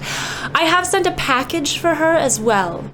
And as you read that aloud, Lily's like, oh, yeah, and pulls out a soft package and sort of slides it Leon's way. Consider it an early bridal shower gift, as I'm sure you're too busy saving the world to throw a real hen party. Much love, Bebothkin. Was Ari reading this out loud? Yes. Leon kind of like opens up one corner, and it's lingerie, right? Yeah. Of course it Leon's is. like, all right, yeah, I know what that is. And she puts it in her bag of holding. It's white and sparkly and has like little gems all over it. Beautiful. It also comes with a miniature veil. Oh, hell yeah. Honestly, I would have expected nothing less. Yeah. Leon goes, well, I mean, the wedding's in 2 weeks. My mama is making Marius's life so difficult. I mean, you did leave him, I know. alone, unallied. Do. Well, maybe we quickly make some decisions and just send them to your mom to get off of his back. There are no decisions to be made. She's flip-flopping between a 12 and 16 tier cake. It's out of my hands at this point. Gris kind of digs into her satchel and pulls out like a giant scrapbook and just kind of drops it on the table. And she's like, oh, well, I was kind of thinking about it too while we were busy. You and my mother. Lily's like leaning over, interested. She's like, "Ooh, that's nice." And Chris is like, "Thank you." And she's like, "Well, I don't have my own daughter, so I figured maybe I could help out." And I know the red flowers were kind of an idea that Marius threw out. Well, I also had the idea of red flowers. Letters from her mother to Gris, and it's like, before you write anything down, just make sure I'm okay with it. And Gris kind of beams and she quickly starts tearing through the letters and like making notes in the scrapbook, and then she has gone over to the desk already and pulled a piece of parchment out of it and is starting to presumably respond to Leon's mother with some more ideas, and she's kind of drawing like floral designs in the notes and things like that. Tell her 12 is the max for tiers. I was even saying 10, but 12 is perfect. I think less. But I don't think an option of less than 12 is on the table. I understand. And Gris writes 12 tier cake, and then she starts drawing out a doodle, and then includes flavor notes on the side and some edible flowers that could be used as decoration. I really love chocolate. Oh, okay. And Gris kind of makes that note, and she's like, chocolate and lavender? That's a good combo. I like that. Yeah. Okay. She keeps writing. Lily, meanwhile, is like looking at Ari like, what, you don't have anything to contribute to the wedding planning? My responsibilities start and end with Marius' stag party. What? You're throwing a stag party? Oh, we need to be an Apparently. A-list for that. When is that? I don't know. Aren't they normally the night before a wedding? Yes, God. usually. But I don't know how nobles do things. Yeah, no, Have you it's- gotten the stags yet? Chris looks up from her note taking. Don't bring I an look at actual Grit stag. like, I've been a bit busy. Doing things. Okay. Well, I could get you Fae stag if you need them. Is all I'm saying. I could conjure them. Gris, I That might have not bad be such news a bad for you. idea. You're not invited to the stag, much like I'm not invited to the Yes. stag. Well, no, but I can help with the preparations, of course. I don't think that's allowed either. Gris kind of like winks at Ariadne and continues Yeah. writing. I go, I mean, at the very least, venue solved, guest list more or less, so. Oh, so you know his friends? So tell me about it. Who are you inviting? Where are you? I'm so sorry. You can write this in a letter if you all need to discuss business. I'm happy to see you, and I like to hear. No, I'd love to what's know who's going going on. to the stag. It's at Travis's, so Travis, it's at the Knock-Kneed Ass, and Chad will be there to both of our dismay, but it's quite necessary. Yeah. I presume some noble friends that some of those names I can pronounce, some of them I cannot. And I just go, I just want him to have fun. I don't expect I will know anyone except him and Travis and Chad, but that's like a coin toss on whether he remembers me. So He's not very good at that. no. Okay. I mean, I thank you. And she sort of starts to collect like the empty bowls, and she goes, I think I am going to head back in. I still have quite a few innkeeping things to do. Be sure to say good night, though, Ari. And Still, but you're also more than welcome to come back. There's plenty to catch up on, and that you should probably know. Chris kind of begins to stand up, and she starts kind of taking the bowls from Lily, and is like, why don't you and Ari take a minute to catch up? I can go clean the bowls and see if anybody needs anything. There's only 2 guests currently, right? And I speak halfling, and I can take care of her, and I haven't met the other one, but Leon grabs a piece of parchment and a quill and lights prestidigitation in her other hand, and she's like, and I have a letter to write to Marius that I'd like to do out on the porch. oh, all right. don't worry about it. You're good. And she's like, oh, okay. Well, all right. When Be you back get in there, minute.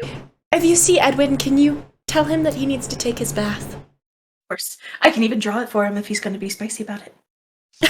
Spicy. Oh.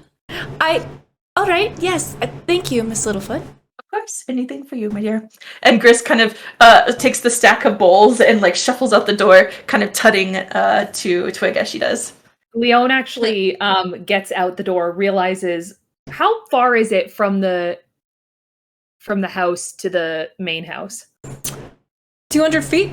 I can also call after her. I'm like, you do have a room upstairs. Well, we're gonna come. Leon looks. We're coming back. We're just giving you a little time. Space. It's fine. I'm literally just writing a letter out here. You could write it upstairs. No, I have ulterior motives. Okay. Of course you do. But anyways, I watch them go. I turn to Lily and I go, I would always much prefer to just spend time with you alone. But I did actually mean with them, considering this is like a, you heard, life or death sort of situation. Yes, it sounds like other than the wedding, things are kind of falling apart. Yeah, in general. But by all means, I mean, there's, like I said, I wouldn't even know where to start, but what about here? Like, you said that the halflings were starving too, and we just solved our friend Maxilla's problem, but are you okay? Is everyone here okay? We're fine. The garden here is fine. It's yielding perfectly. Nothing's particularly bad. I know that, I mean, I think at least the halflings seem to think it has to do with the seawater that waters their crops. But also, I mean, I didn't want to say this to your friends, but it's not your duty to solve every problem. Sometimes you just have to pick something and focus on it. Believe me, I take her hand. I'm like, believe me, somehow I understand that. But the fact is that a lot of these problems may or may not be caused by Leon's father, so I have a feeling that at least she has a vested in stake in solving them. She pauses for a moment and lowers her voice and switches to Sylvan and says, Ari, I know Leon's your friend, but you say that a lot of these problems are caused by her father? It sounds like she may be the reason you can't solve them. It sounds like maybe before you reach a solution, she just leaps without looking. I mean, I know, they're your friends, and I trust them, and I want you to trust them, but maybe you should trust her less? She just... Something about her. Yeah. I hold a hand to out to her. I hold onto her, I cup her cheek, and I just lean my forehead against hers, and I just go, and I just sigh and just let go of a breath, and I'm just I know, and I'm glad you still more or less trust her, because I don't know that I do. I trust her to keep herself safe. I trust her to keep Marius safe, but not. And I lower my voice to her, and I'm like, but not really Gris and me. Because there is a lot she doesn't tell us anymore. But I can't very well just stand by and let her do whatever it is she's going to do. Because, like you said, it may be worse if we just let her go about her business. I know, Ariadne, but there's a saying, and I'm sure you've heard it. My parents used to say it all the time, and I'm sure it's metaphorical, but I feel like with everything that you've talked about, it becomes more and more literal every day. To die by a friend's sword is to die 10,000 times. I worry that there is a knife behind your back, and maybe the person holding it is someone you trust. I look at her, and I just I'm just scanning her face and trying to find the words, and I just go, I hope it won't get to that. But if it does, and I just squeeze her even a little bit tighter, and I just go, if it does, I will come home to you before I ever sacrifice someone who no longer trusts me, myself to someone who no longer trusts me, apparently. Okay, I want you to... You're your own person, but if it comes down to it, and you have to choose between her and whatever you believe in, I hope you'll put yourself first, Ariadne. I know you are selfless and you'd give yourself over and over and over again for the people you care about, but I'll be here waiting for you to come home. And I want you to come home to me. I just stroke her hair and try and reassure her. And I just look really, really look at her eyes and trying to make sure she sees me, you know? And I just go, I don't believe in anything as much as I believe I belong here with you.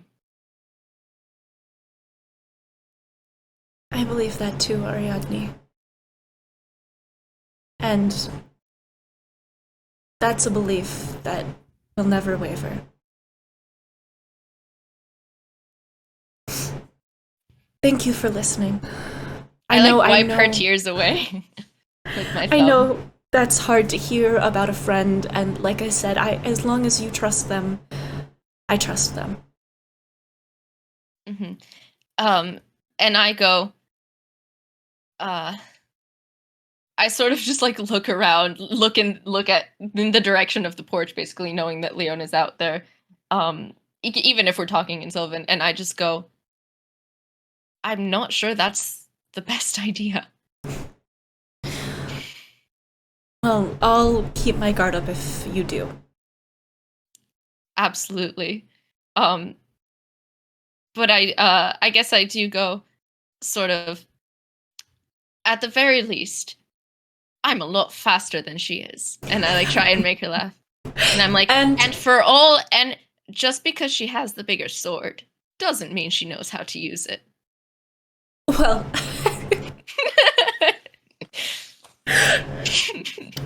as they say, size isn't everything. And she sort of giggles around the tears and yeah, I'm just trying to make her laugh. Wipes her eyes as well and goes, all right, well, I trust you. And I love you. I love it. I just like give her like the very quick like peck on the kiss where I'm just like, later, basically. I'm just like, I love you too. All right, outside on the porch, Leon. Hi. Okay, so Leon actually does want to write a letter to Marius. Okay. She writes him a letter. She basically like apologizes for her mother. She explains what happened with Shantae. She mentions that they ran into her father and just kind of gives him a really brief rundown of everything that's going on. And then she says, you don't have to respond to this and we can talk about it when I get home. But do you know any other werewolves? And then that's what she says in the letter. All right. And then I also... So, a question. Answer. When Leon taps into her abilities from Tafine to read people's strings, there's a part of her that taps into that, right? Yes. And I feel like she can feel that well within herself. Yes. Can she feel the other well within herself? Or can she search for it? Because I want to try and just have her search for it. She's worried. She's worried that the moon is gone. And she wants to try. She knows that this well of Tafine's power exists within her. And so she knows that there must be an equal well for whoever the other goddess is. Absolutely. You can absolutely search for it. Let's call it just an insight check, and it's going to be a DC 10.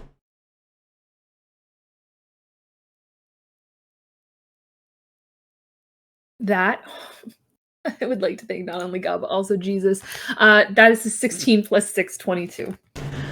All right. You stop for a moment on the porch beneath the starry, moonless sky and just sort of search within yourself. It's not as obvious to you as your connection with Tafine. With Tafine, the strings were there immediately. You could see the change more than you could feel it. This feeling is very different. It is as if something cold and heavy has settled in your stomach. It is not uncomfortable. It just feels different. And it feels like your heartbeat has changed. Instead of a steady beat of a drum, it feels more like the push and pull of the tides against the ocean shore. That the place that anchors you no longer is the heart in your chest, but this heavy, cold sphere in your stomach. Can I try to use it? You want to use it? I will, like, is that all, like, I guess Leona's kind of thinking, like, she's worried and she can feel, like, this push and pull within her. And, like, I guess, like, she you can try and put the moon back if she can. Like, can she conjure the moon? Can she conjure the tides working? Like, this is what's going through her head. She's like, the moon is gone, but can I go for do this? Yeah. So let's call it an Arcana check. Okay. Roll for it. Oh god. We're gonna call this a DC 10. Oh sweet good lord.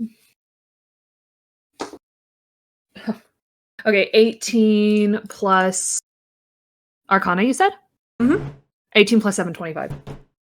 You pause for a moment and try to put the moon back in the sky. Or conjure it for a briefest of moments. Your throat burns with stomach acid, and you become incredibly nauseous. So nauseous you have to sit down to keep from passing out. Nothing appears in the sky, but when you look down at your hands, they glow silver for the briefest of seconds. Okay. And you have to swallow down some bile that rises to your mouth. Doesn't seem great. Seems pretty bad, actually. Seems like it's not a great situation. Leon kind of shakes her hands and like shakes her shoulders out and goes, well, it's worth a shot. And kind of folds up the letter, puts it in an envelope, and then walks back into the house. Meanwhile, in the inn, Gris, it appears that the two customers have gone to bed. There's not much to do other than presumably latch the door, put out the fire. There is a large bucket of water adjacent to it, presumably for that very purpose. And Edwin greets you as you enter the kitchen. He has finished his cheese and is now helping himself to mushroom stew straight from the pot. When you walk in, he freezes with the large wooden spoon in his mouth, like red-handed.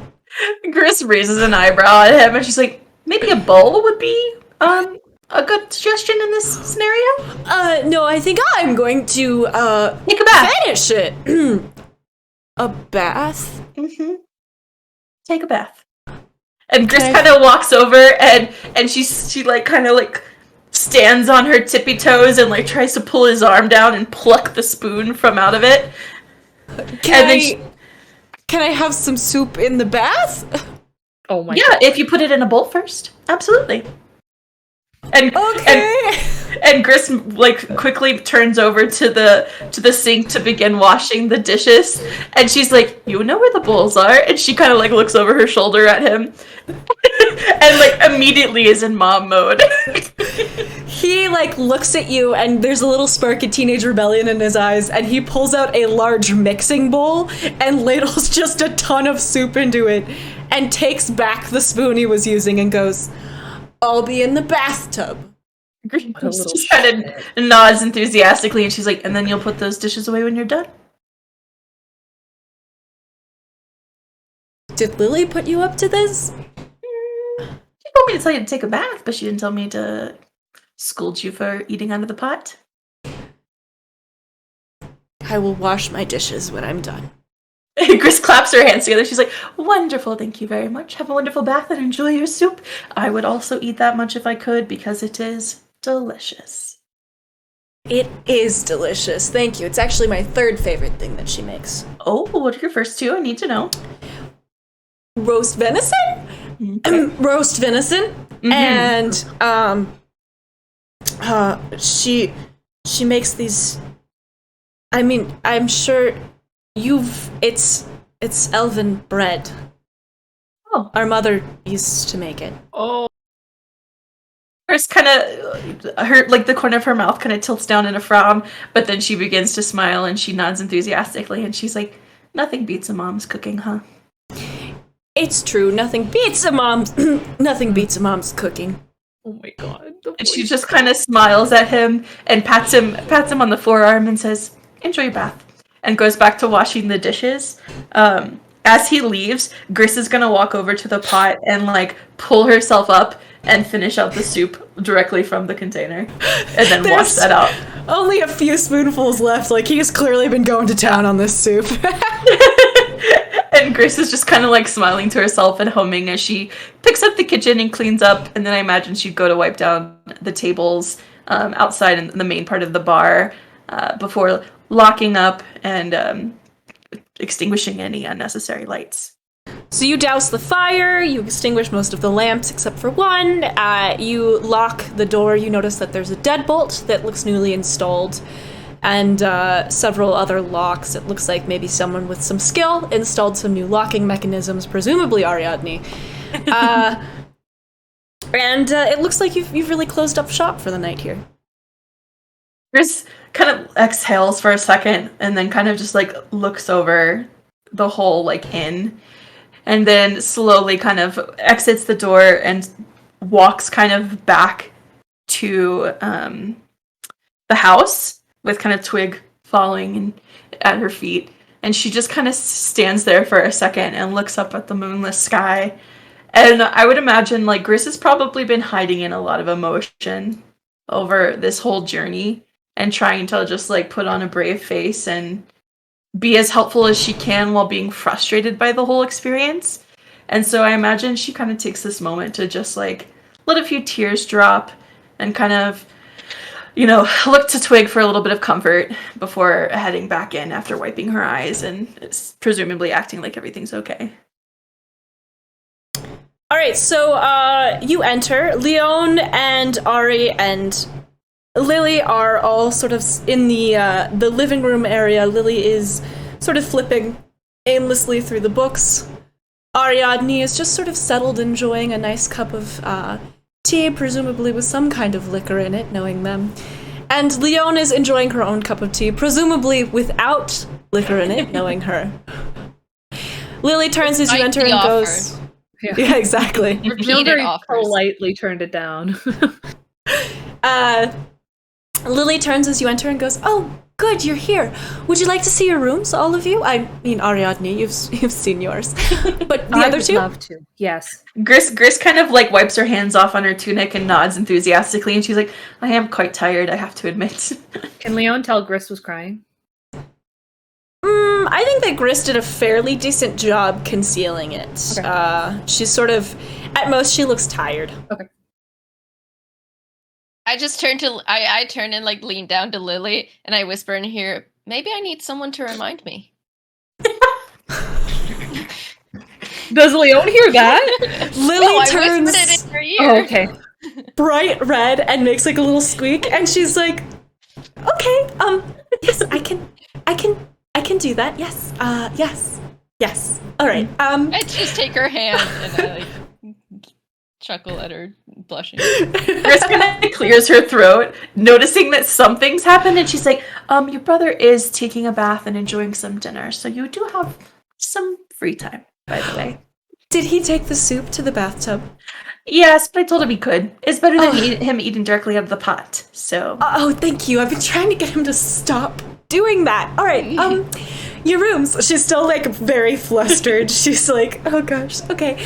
And she leads you all upstairs. There are actually 4 rooms up here. To the left is a door. Next to it is a door, and then to the right are 2 more doors. The room closest to you on the left appears to be Ariadne's room as she walks right past it. Next to it, she opens the door and says, "I think, Gris, this is sort of the room we'd prepared for you, if it fits your liking." Gris kind of gets excited and kind of like scurries over to peek into the room and kind of look around. In this room is the first appropriately at least height-wise, sized bed that you've seen in all of your journeys. It looks like Ariadne built this especially for you. It could fit 2 people quite easily, but it is shorter than the average bed, both in length and height. You could easily climb into it, no problem. In fact, you could just get into it like a regular bed. All of the furniture in this room, including the desk, the chair, the trunk, are shorter than anything you've experienced outside of Dreamer's Grove. It's very clearly designed for you.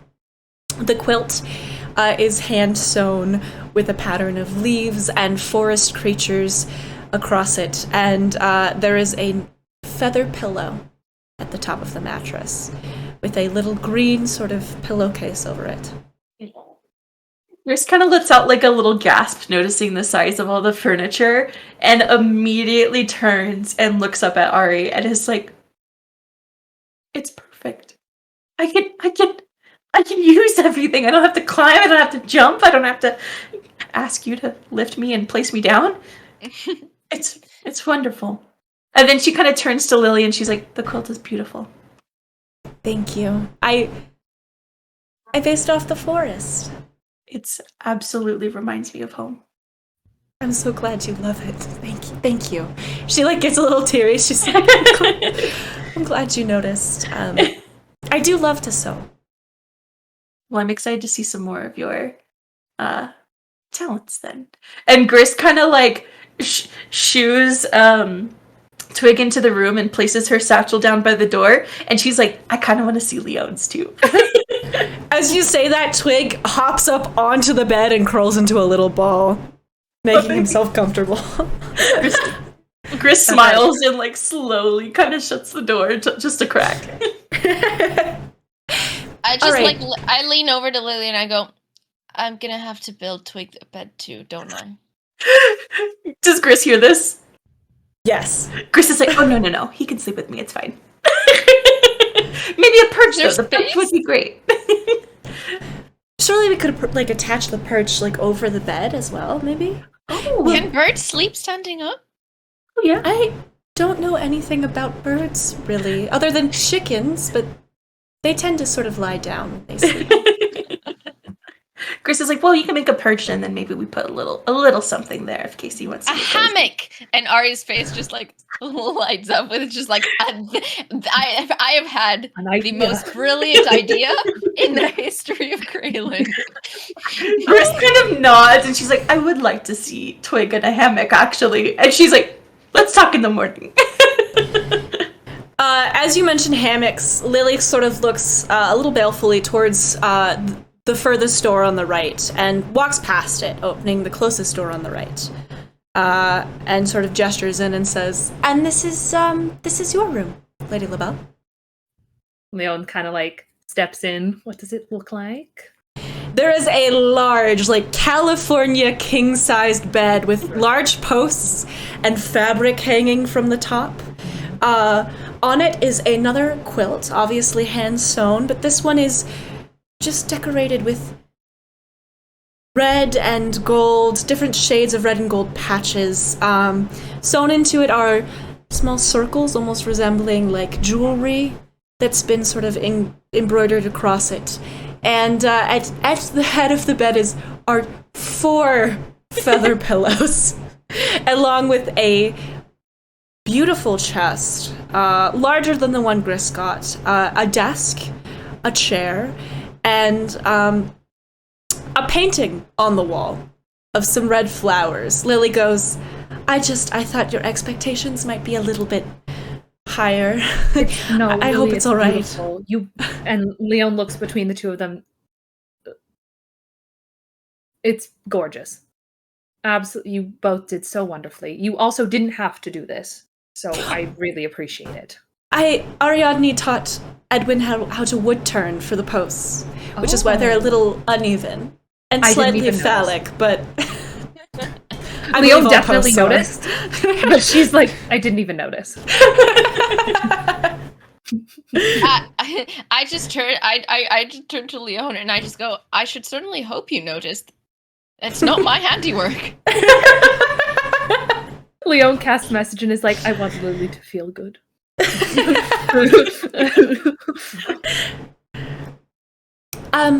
Yes, this is your room.